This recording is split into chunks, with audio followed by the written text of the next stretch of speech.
Facebook page ও গণমাধ্যমে প্রকাশিত সংবাদের বিষয়ে মুখ খুলেছেন কটিয়াদী মডেল থানার ওসি মোহাম্মদ রফিকুল ইসলাম।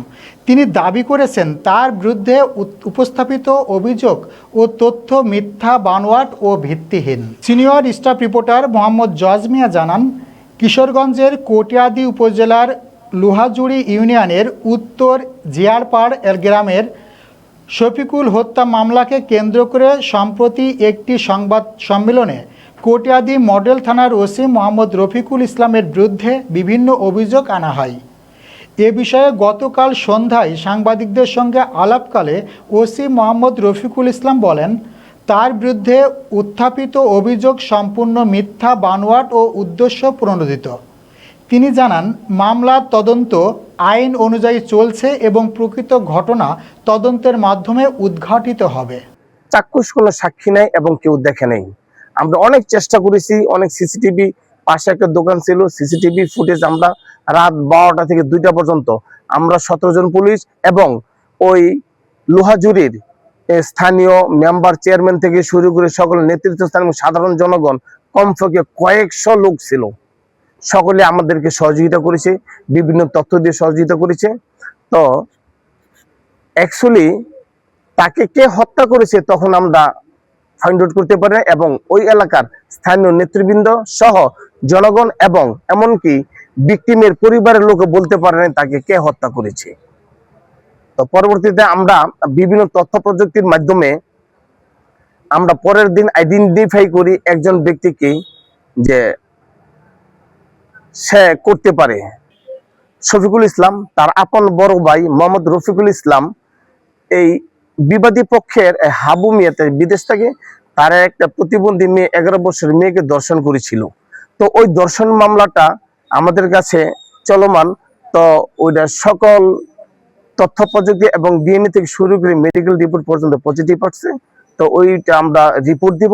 তো আরো ধারণা করতেছি, যেহেতু ভিকটিমের বড় ভাইয়ের নামে একটা ধর্ষণ মামলা আছে, ওই মামলা থেকে তাদের বিবাদীদেরকে গাল করার জন্য হয়তো তারা এটা করতে পারে, এটা আমি প্রাথমিকভাবে ধারণা করতেছি আর কি।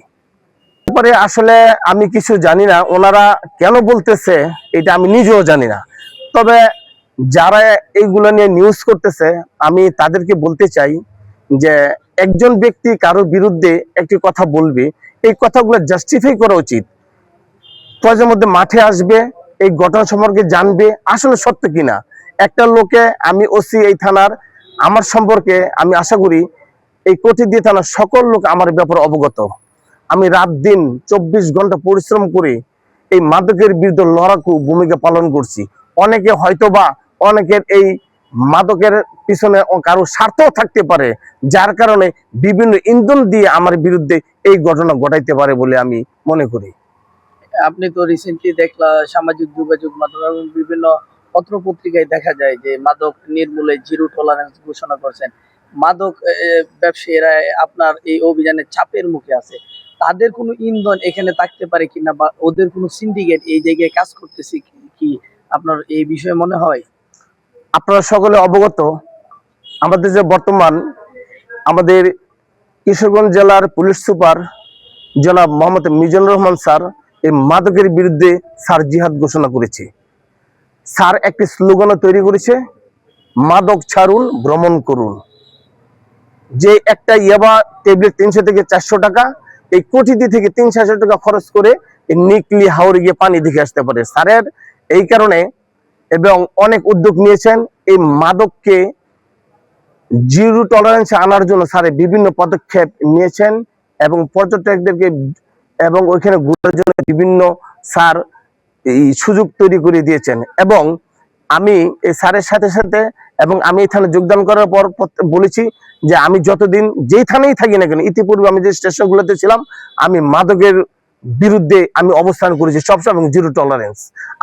আমি এমনও বলেছি একদিন এই থানায় 4 তারিখে রাত্রে যোগদান করেছি, 5 তারিখ সকাল 8টায় আমি এইখানকার চিহ্নিত মাদক ব্যবসায়ী লিটন, এটা আমাদের এমপি স্যার, এসপি স্যার থেকে শুরু করে ইউনো, এসিল্যান্ড এবং সকল নেতৃত্বস্থানীয় এবং সচেতন মানুষ এই লিটনের ব্যাপারে অবগত। আমি কোনো রাস্তাঘাট চিনি না, কোনো ব্যক্তিদেরকে চিনি না। আমি রাত্রে যোগদান করে সকালবেলা আমি লিটনকে চিহ্নিত মাদক ব্যবসায়ী 3 জনকে 73 পিস ইয়াবা সহ আমি ধরি। আমার প্রথম অভিযান ওই লিটনকে দিয়ে শুরু হয়।